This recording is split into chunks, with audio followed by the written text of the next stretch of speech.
everybody, it's Kenny K, and I wanted to review Salem's Lot from 1979, directed by Toby Hooper. God rest his soul. Great director, and this movie's right up his alley. He a grimy, atmospheric, tense movie. That's what he's good at, and what that's his mark, of making movies like that. So you've got David Soul as Ben Mears. You've got Bonnie Bedelia as Die Hard's wife, Bruce Willis.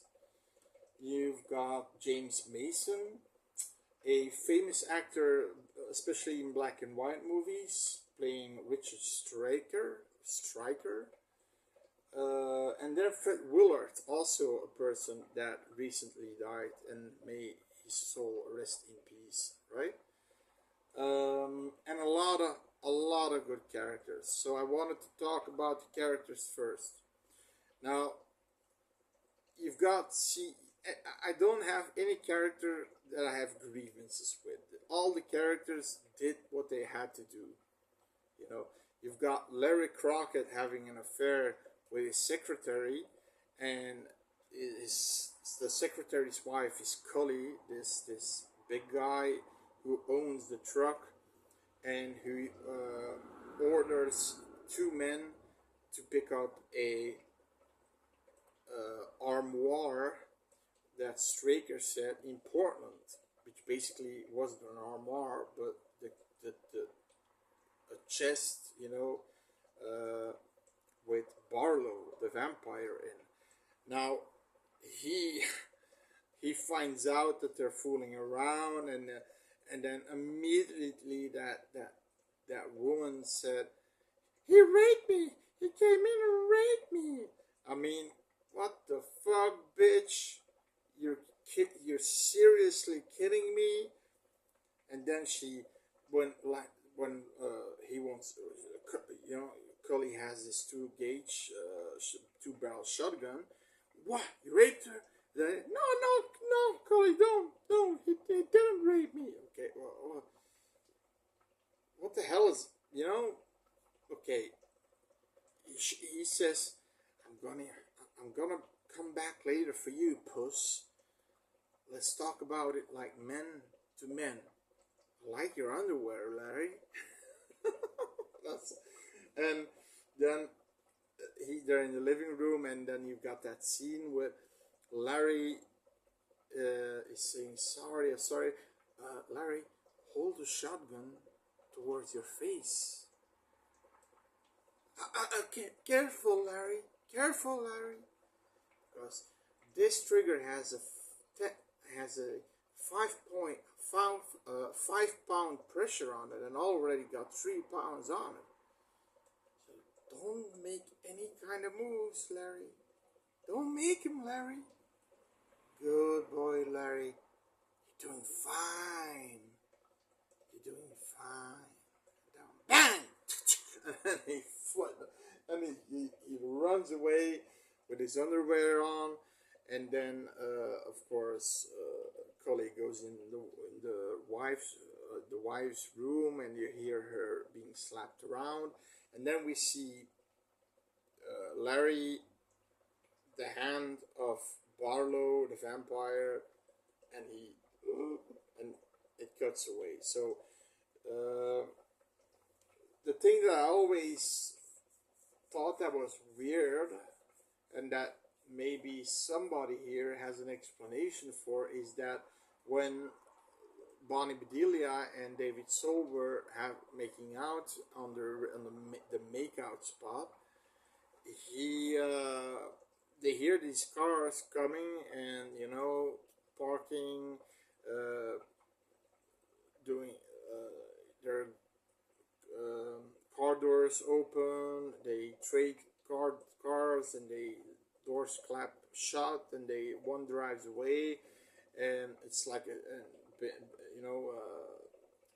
Ben Mears says it's like a traffic jam out there. I'm gonna look, and they see Larry Crockett's lying there, and he's Larry, Larry, are you alright? And then he falls, with his head on the horn, and I'm guessing he's been bitten by Barlow, one of his.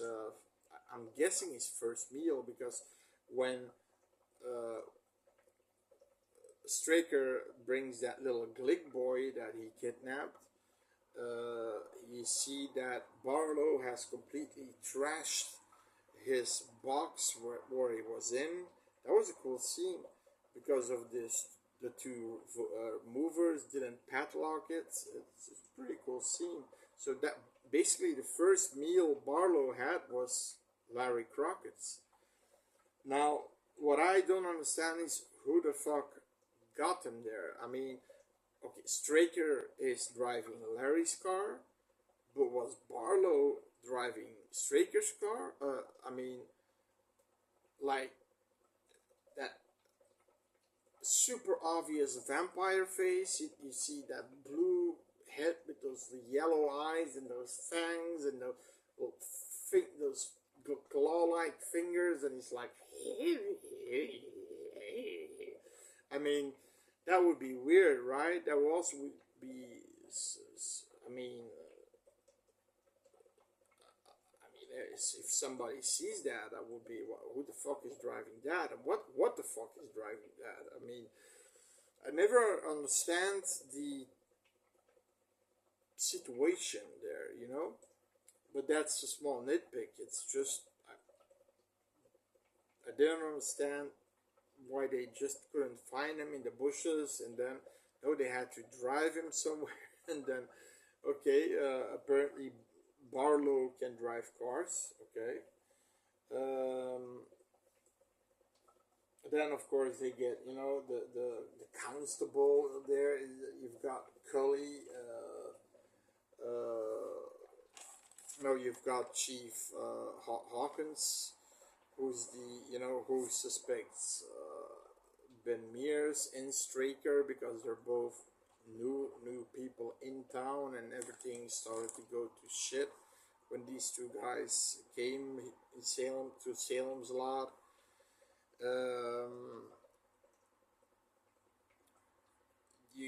I mean, yeah, there's and then the the chief he's kind of a douchebag, but he's still trying his best with what he has. He only has one. He has one deputy, and the weird thing is he has this like Maine accent, like yeah, go find out. Well, yeah, but then when he goes to talk to Straker, he has this almost perfectly talk, speaking perfectly English. Like, yes, we do. We have some evidence. Ah, the Greek boys. Straker says, am I a suspect? Maybe. Can we have your clothes? Clothes? We found a shred of clothes. We found a piece of shredded clothes, and we want one of your black costumes to research it. Where? To the lab of the FBI in Bangor, Maine. And first of all, if he ripped his dam, he can lie about the fact that he only has two black suits. They gave away the information, so that was stupid. But okay. Like I said, the characters are all good. I liked how the vampire looked, Mr. Barlow. I liked that scene where he goes through the window and he kills the boy, who makes all these horror things. These manquettes,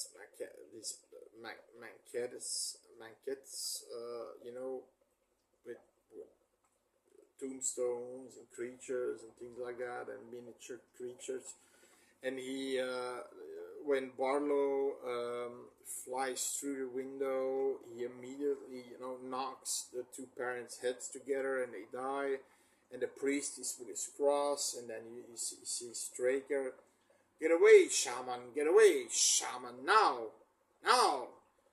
And then he says, put your cross down. And the master will release the boy.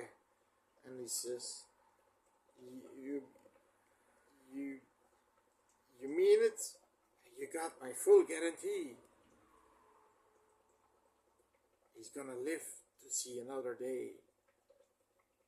So he gets away, and then he says, I'm gonna kill you, and then he runs away.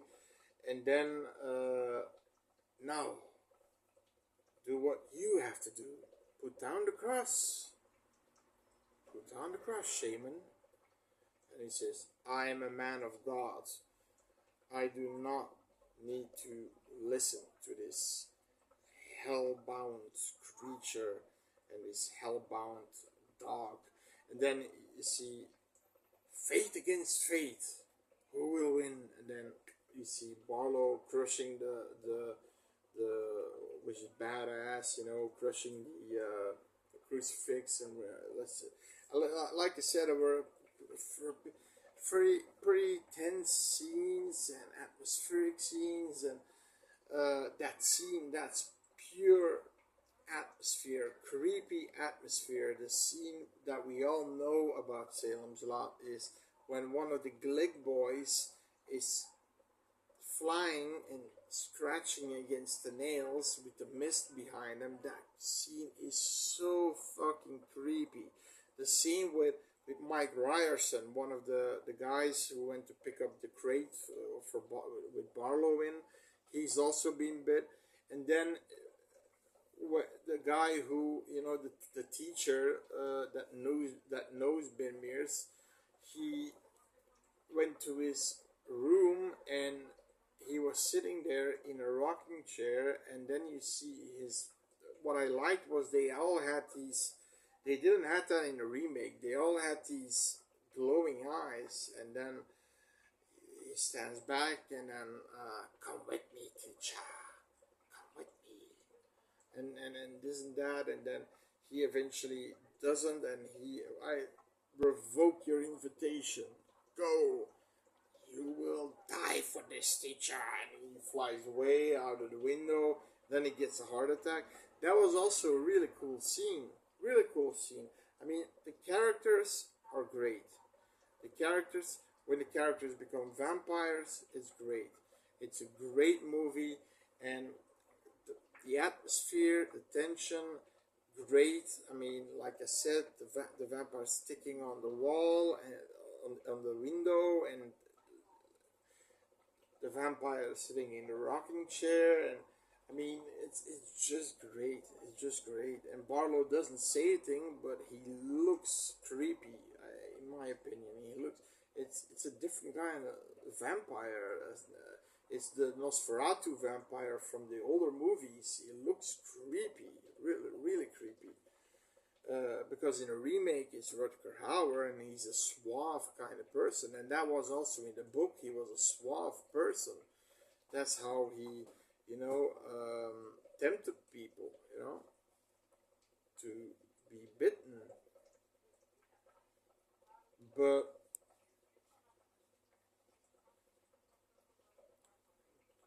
like I said, watch the complete version. Watch the edited version with all the episodes edited together, because you're gonna see the theatrical version. You're gonna see these quick snapshots that just cut away instantaneously, and then again and again and again, and it starts to notice at some point. And you know that they scissored a lot of scenes out of there. So now try to find the complete version with the episodes. I think it's on Daily Motion. You can see it there, and you have the complete version of Toby Hooper's masterpiece of 1979. So yeah, that's about it. It's a great movie. Positives, it's a great movie. It's great characters, great tension, great atmosphere, creepy moments. Um, the town is creepy, and it's a small town, but it has this gloom. Like the Marston house is on this hill and looming above it. It's almost like it's cursed. It's pretty it's pretty cool. And the negatives, a few nitpicks like who drove Larry Crockett there, and with a place where Ben Mears and Bonnie Bedelia were making out. Um, that's probably the only scene. And why did the vampire didn't the priest believed in himself? So if you believe in the Lord, the crucifix would work, but apparently it didn't. That was something I thought, okay, that's weird. And then, okay, that's why I'm saying, see the complete version, that Ben Mears is asking Bonabilia out to dinner. He says, boyfriend? No. Dinner? Yes. Okay. 7:30. Boom. That was it. I like that. It's a player, you know. But in any case, try to find the complete version. I think it's on, like I said, Daily Motion. You can find the four episodes edited together, and it's nicely edited, so you don't have like repeated scenes or something. You get more fleshed out characters, which is good because these movies need to be fleshed out a little bit. Especially the remake did that too, but apparently the remake doesn't do that. It's a rush job. It's too fast paced, and I'm thinking that's gonna be its downfall. I'm still gotta see it, but I'm gonna see it tonight. But I think that's gonna be its downfall. I'm trying to I'm trying to put that review tomorrow on my channel and say my thoughts about it, and if it's a rush job or not. Okay, and my dog here, sleepy dog, is awake. So like the video, subscribe to the video, and see you next time. Adios.